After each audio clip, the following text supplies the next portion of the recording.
이런 점을 가지고 잠시 말씀을 나누고자 합니다. 저 군대 다녀왔어요. 가다정 제가 얘기하기 너무 웃긴데 한국에 있을 때 이제 2년 4개월 정도를 강원도에 있었거든요. 뭐 이렇게 재밌게 나름대로 뭐 이렇게 지내기도 하고 그랬는데, 근데 누가 다시 그래도 이렇게 재밌게 지냈으면 너 다시 군대 갈래? 이렇게 물어보면 안 간다 그럴 것 같아요. 군대에 있는 쪽 보기도 싫을 것 같은데, 왜냐하면 이제 어렵게 하던 일들이 몇 가지가 있었는데, 바이 안녕. 네, 그 군대에서 뭐 몸 움직이고 그런 건 뭐 힘든 건 이해를 하는데, 정신적인 걸로 좀 많이 힘들었던 것 같아요. 왜 정신적으로 힘들었냐면 설명을 잘 안 해줘요. 설명을 잘 안 해주고 이거 해라 저거 해라 이렇게 해요.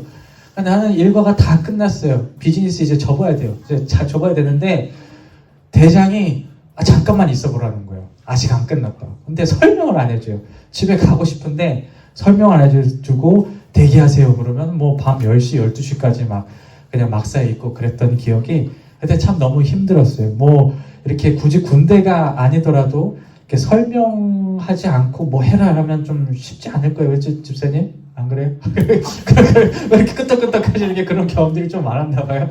뭐 이해가 안 가는데 그럴 때. 예를 들어서 그런 거 저도 최근에 그런 적이 있었는데, 비행기 표가 갑자기 이렇게 캔슬이 된다든지 아니면은 딜레이가 돼버리는데 그 익스플레이션이 없어요. 뭐 답답해 죽죠. 이거 왜 이렇게 됐지? 이렇게 하고 막 화도 나고, 이런 상황에 처할 때 우리는 일반적으로 좀 불편하기도 하고 기분 나쁘기도 하고 이렇게 화나기도 할 때도 있어요. 사실 우리가 머리로 이해가 가지 않는 요청을 받는 상황은 우리 믿음과도 연결이 될 때가 참 많이 있어요. 왜냐하면 하나님께서 우리한테 요구하시는 것, 하시기를 원하는 게 생각보다 머리로 이해가 안 갈 때가 꽤 많이 있거든요. 예를 들어서 예수님이 하셨던 대표적인 말 중에 이런 말이 있어요. Enter into the narrow gate. 내 좁은 문으로 들어가라 라는 그런 말씀 기억하실 거예요. 예수님 아주 유명한 말인데, 그 좁은 문으로 들어간다는 게 뭐죠? 김영훈 집사님, 좁은 문으로 우리가 들어간 게 뭐예요? 믿음. 딴 거는 다 버리고 믿음. 그렇죠? 혹시 여기 앉아 계신 두 분은 대답하면 척척 박수 다 너무 좋아요. 그러니까 다 버리고, 있는 다른 거 다 버리고 믿음만 가지고 예수님 믿고 따르라라는 그런 물이에요. 근데 그거 아세요? 예수님이 그 말씀을 하실 때 이러한 삶이 왜 좋은지 구체적으로 자세히 설명하시지는 않았어요. 이 길로 가면, 믿음 갖고 좁은 길 가면 영생을 얻을 수 있어, 생명을 줄게 라고 얘기했는데, 도대체 그게 왜 지금 나한테 좋은지, 어떻게 하면 그렇게 할 수 있는지에 대해서 자세하게 이렇게 설명을 하지 않으셨어요. 비슷한 상황이 어떤 한 청년한테, 예수님한테 찾아온 청년한테 주어진 적이 있는데, 이 청년이 궁금했던 게 있어요. 예수님 좋은 얘기 하시고 막 이렇게 고쳐주시고 다니니까 딱 와서 물어본 거, 어떻게 하면 내가 영생을 얻을 수 있겠습니까? 이렇게 얘기를 했더니 예수님이 뭐라 그랬는지 혹시 기억나세요? 네가 갖고 있는 거 싹 다 그렇죠. 네가 가지고 있는 거 싹 다 팔아버려라 이렇게 우리 버전으로, 모든 버전으로 이제 그렇게 네가 갖고 있는 거 싹 다 팔아버려라 이렇게 얘기하셨어요. 그러니까 다 팔고 기부하고 그리고 날 따라와 이렇게 얘기를 하셨어요. 근데 이 말을 하실 때 예수님 또 깊이 설명해 주시지 않았어요. 청년이 납득할 정도로, 야, 이게 이렇게 많은 거 갖고 있으면 하나님한테 이렇게 집중 못하니까 좀 이렇게 해서 와, 이런 식으로 얘기하시지 않았어요. 진짜 이렇게 딱 퉁명스럽게 싹 다 버리고 따라와 이렇게 얘기를 이렇게 하셨어요. 그러니까 이제 이 청년이 고민하는 거예요. 이게 도대체 그 상황에서 아니 나 지금 가진 거 되게 많은데 내가 이걸 왜 다 팔아야 돼? 다 없애버리고 예수님 따라야 돼? 도통 이해가 가지 않으니까 예수님을 떠나버렸다. 그 자리에서 이제 떠나버렸다라고 마태복음 19장이 기록해요. 우리 19장 한번 다 같이 읽어보실까요? 시작. 예수께서 가라사대 내가 온전하고자 할진대 가서 내 소유를 팔아 가난한 자녀들에게 주라. 그리하면 하늘의 보화가 내게 있으리라. 그리고 와서 나를 조치라 하시니 그 청년이 재물인 마음으로 이 말씀을 듣고 근심하며 가니라. 아멘. 엄청 생각이 많았을 거. 이 재물을 지금 버리라고? 내가 어떻게 모았는데? 이해가 안 가니까 그냥 떠나버리는 거죠. 여러분들 이렇게 머리로 이해할 수 없는 예수님의 명령에 대해서 어떻게 반응하세요? 이런 성경 구절을 보면 어떻게 하세요? 좋은 얘기야 그러고 넘어가시나요? 아니면 나도 할 수 있어 이렇게 하시나요? 아니면은 몰라 이거 못 보자 그러고 넘어가자 그러고 이렇게 넘어가시나요? 어떻게 하시나요? 이런 말씀 보면 사실 우리가 오늘 살펴볼 아브라함이 걸어야 했던 이 길이 바로 이렇게 자신의 머리로 이해가 가지 않는 길이었어요. 제가 오늘 아브라함을 선택한 것은 파더스 데이잖아요. 믿음의 조상 하면 아브라함이 이렇게 제일 먼저 떠오르는데 이 아버지 날 기억해서 기념하면서 이제 생각하면서 아브라함을 살펴보고자 하는데 이 아브라함이 걸었던 길이 자기가 생각할 때 이해가 가지 않았어요. 왜냐하면 아브라함한테 하나님 뭐 해라 이렇게 얘기하셨는데 하시겠다고 하는 게 자신의 상황하고 너무 안 맞는 거예요. 그래서 이해가 잘 가지 않았어요. 결론부터 말씀드리자면 이러한 길을 걸었던 아브라함의 인생에 대해서 성서가 평가를 내릴 때 되게 좋게, 되게 긍정적으로 내려요. 조금 전에 말씀드렸던 이 청년과는 달리 이 성서는 아브라함에게 아브라함이 믿음을 잘 가지고 있었고 그래서 우리가 정말 본받아야 한다라는 식으로 평가를 내리고 있습니다. 갈라디아서 3장 6절에서 7절에서 이를 기록하는데 우리 여기서 한번 읽어보실까요? 시작. 아브라함이 하나님을 믿음에 이것을 그에게 의로 정하였다 함과 같으니라. 그런즉 믿음으로 말미암은 자들은 아브라함의 아들인 줄 알지어다. 아멘. 그러니까 믿음을 갖고 있다면 아브라함처럼 그리고 아브라함 밑에 우리가 다 속한 것이야 라는 그런 평가, 아주 좋은 평가를 받고 있는데 오늘 여기서 잠시 생각해 보고자 하면 특별히 어떤 측면에서 이 하나님을 따르는 것이 아브라함에 도움이 되었는지 그리고 아브라함이 그 길을 계속 가면서 뭘 발견했는지에 대해 잠시 생각해 보고자 합니다. 그 아브라함이 그 고향을 떠났어요. 고향을 이제 창세기 12장을 보면 고향을 떠났다고 나오는데 하나님 가라 그래서 그때 몇 살이었는지 혹시 아세요? 아브라함이 젊었을 때 떠났을까요? 아니면 늙었을 때 나이가 많았을 때 떠났을까요? 대충 떠났을 때 자기 고향을 떠나야 했을 때 하나님 명령 때문에 늙었어 갔죠? 저기 김재훈 지사님 젊어서 했어요. 제가 나이는 정확하게 물어보지 않을게요. 그거 어려운 숫자는 젊어서 떠났나요? 나이 들어서 떠났나요? 그렇게 그 정도까지는 아니고 나이 많이 먹고 떠나세요. 나이 많고 떠났는데 75세 때 떠났다고 얘기해요. 아브라함이 120살 그 정도 좀 이상 살았으니까 늙음막하게 이제 떠나는 거죠. 그래서 하나님이 가라 그래서 이렇게 갔는데 갔더니 그 땅에 가뭄이 들었대요. 가뭄이 들어서 먹고 살 거 힘들어서 여기저기 식량 구하러 다니는 모습들이 창세기 12장 13절에 나왔습니다. 그러니까 그렇게 다니면서 또 힘이 없을 거 아니에요. 처음 갔으니까, 처음 땅이니까. 그러니까 그 주민들의 눈치를 계속 이렇게 보는 거예요. 나중에 그 땅에 가서 왕한테 자기 와이프 데리고 가서 와이프가 아니라 누나라고 그렇게 누이라고 얘기를 하죠. 시스터라고 얘기하잖아요. 그런 게 뭐냐면 눈치를 계속 보는 거예요. 힘도 없고 그러니까 나이 먹고. 그러니까 제가 아브라함의 인생을 이렇게 보면서 느낀 거는 아마 이민 1세대 우리가 이제 여기 앉아있는 많은 분들이 느꼈던 그런 상황을 아브라함이 겪었겠구나라는 그런 생각을 했어요. 왜 타지에 나온 지금도 그렇잖아요. 우리가 이방인으로서 아니면 2세로서 어떻게 피부 색깔도 다르고 그렇기 때문에 좀 어려운 일도 겪고 또 1세대 같은 경우는 먹고 사는 것 언제나 불확실하잖아요. 이거 뭐 한두 달이 아니라 1, 2년이 아니라 한두 달 내 앞에 어떻게 살아야지 이런 것을 고민하고 살았던 그 순간들이 아브라함이 이렇게 겪었다고 보시면 될 것 같아요. 근데 아브라함이 굳이 이런 사서 고생을 하게 된 계기는 하나님께서 이런 약속을 해주셨기 때문이에요. 우리 12장 1절 2절에서 이런 약속을 하나님께 주셨는데 한번 읽어보실까요? 시작. 여호와께서 아브라함에게 이르시되 너는 너의 고향과 친척과 아비집을 떠나 내가 네게 보여줄 가라. 내가 너로 큰 민족을 이루고 내게 복을 주어 내 이름을 참대하게 하리는 너는 복이 될지라. 아멘. 그러니까 뭐 좋은 얘기죠. 내가 가라는 곳으로 한번 가면 정말 큰 복을 줄게, 은혜를 줄게 라는 그런 약속으로 아브라함이 갔는데 그 마주한 현실은 약속과는 거리가 있는 것이죠. 많은 것들이 이해가 가지 않았는데 가장 이해가 가지 않는 부분 중에 하나는 이 부분이었어요.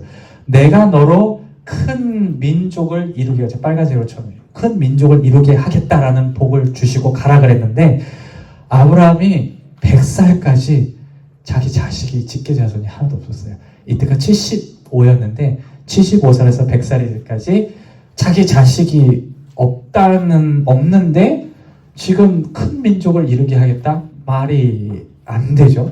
그래서 어느 순간인가 아브라함이 하나님께 이렇게 대묻습니다. 15장 2절에서 다음 장 보여주시면 이렇게 대묻는데 우리 한번 읽어보실까요? 시작. 아브라함이 가로되 주 여호와여 무엇을 내게 주시려니까 나는 무자하오니 나의 상속자는 다메섹 엘리에셀이니라. 다음이요. 아브라함이 또 가로되 내게 씨를 아니 주셨으니 이 집 위에서 길리온 자가 나의 후사가 될 것이라. 아멘. 그러니까 이때까지 아브라함의 모습을 보면 우리가 좀 전에 그 청년 고민하고 떠났다는 그 청년하고 비슷해요. 다 버리라고 말씀했던 그 예수님 말이 뭐지 이렇게 생각했던 것처럼 이 시점에 이르러서 아브라함도 지금 내가 자식도 없는데 뭔 민족을 주겠지라고 그런 생각을 하면서 고개를 이제 갸우뚱하면서 이해가 되지 않는 그런 상황에 이렇게 놓여 있었습니다. 근데 한 가지 아브라함과 이 청년의 차이점이 뭐냐면 이 청년과는 달리 그 아브라함이 그 의문과 어떤 근심의 결과로 하나님의 말씀을 포기하지 않았다는 사실이에요. 하나님의 약속이 머리로 이해가 가지는 않는데 그 말씀을 마음으로 받아들인 거예요. 하나님이 내 자손을 하늘의 별과 같이 셀 수 없이 만들어 주겠다라고 말씀하셨을 때 아브라함이 정말 간단해요. 성경에 뭐라고 얘기하냐면 이것을 믿었다라고 얘기를 해요. 6절을 한번 읽어보실까요? 시작. 아브라함이 여호와를 믿음이 여호와께서 이를 그의 의로 여기시고. 얘기해서 그냥 받아들이니까 하나님도 그걸 보고 좋았고 그것을 의로 여겼다라고 이렇게 얘기해 주시는 거예요. 여러분, 하나님께서 우리에게 약속하신 것들 그리고 때로는 우리에게 길을 열어주시는 것들이 때때로 우리의 머리로 이해되지 않는 게 되게 많아요. 한번 생각해 보세요. 하나님께서 이렇게 얘기하셨잖아요. 내 말을 따르면, 나를 따라오면 보호해주고 인도해주겠다라고 이렇게 얘기를 했는데 지금 내 당장 이 주변을 돌아보면 안 돼도 이렇게 일이 안 풀릴 수가 없어요. 그래도 열심히 다니고 헌금도 열심히 하고 신앙생활 열심히 했는데 내 상황하고 하나님 약속하고 거리가 너무 떨어져 있는 거예요.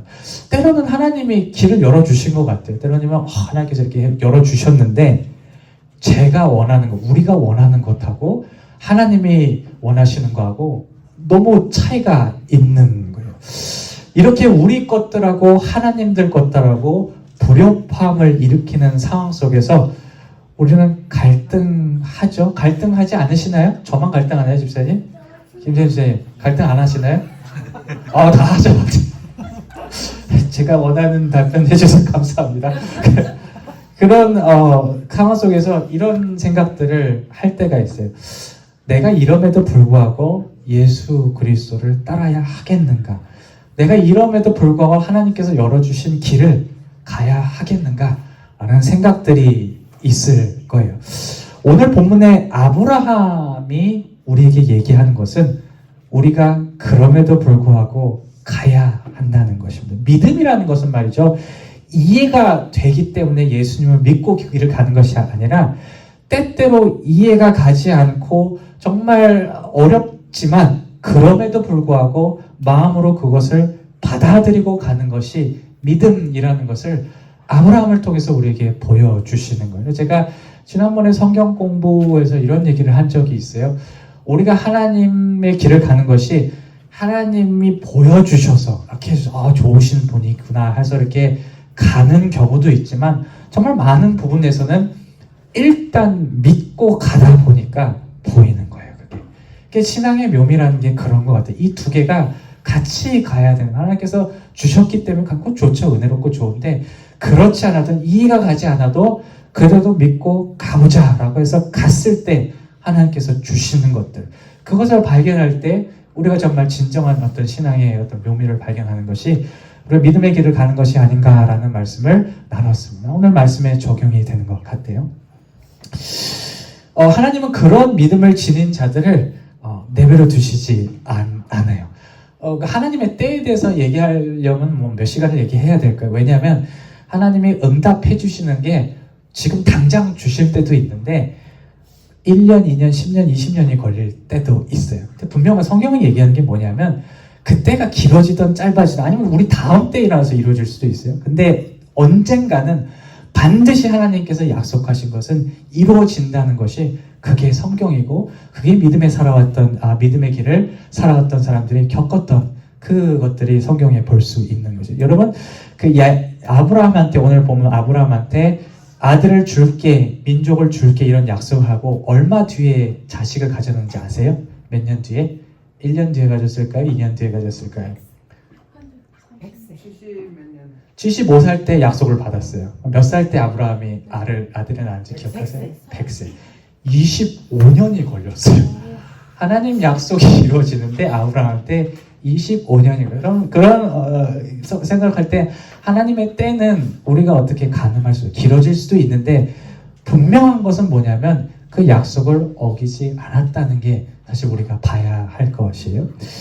사실 오늘 말씀 나눈 아브라함과 같은 믿음이 저에게도 있으면 좋겠지만 저도 그 정도 수준까지는 올라오지 못한 것 같아요. 예를 들어서 제가 75살에 약속을 받았는데 1년이 지나고 80살이 됐는데 애가 없었다고 생각하면 도대체 5년이나 지났는데 안 주셨어요. 이렇게 기다리지 못했을 것 같아요. 제가 아직 그 정도 수준까지는 못 올라왔는 것 같은데, 근데 그렇게 약간 이해하지 못해서 갈팡질팡할 때 제가 느끼는 것은 뭐냐면 하나님이 제 머리를 이렇게 끌어다가 하게 만들어요. 그러니까 그거를 받아들이게 만드는 게 제 인생이라는 것을 제가 이렇게 경험했어요. 그러니까 제가 이렇게 머뭇거릴 때 이런 거예요.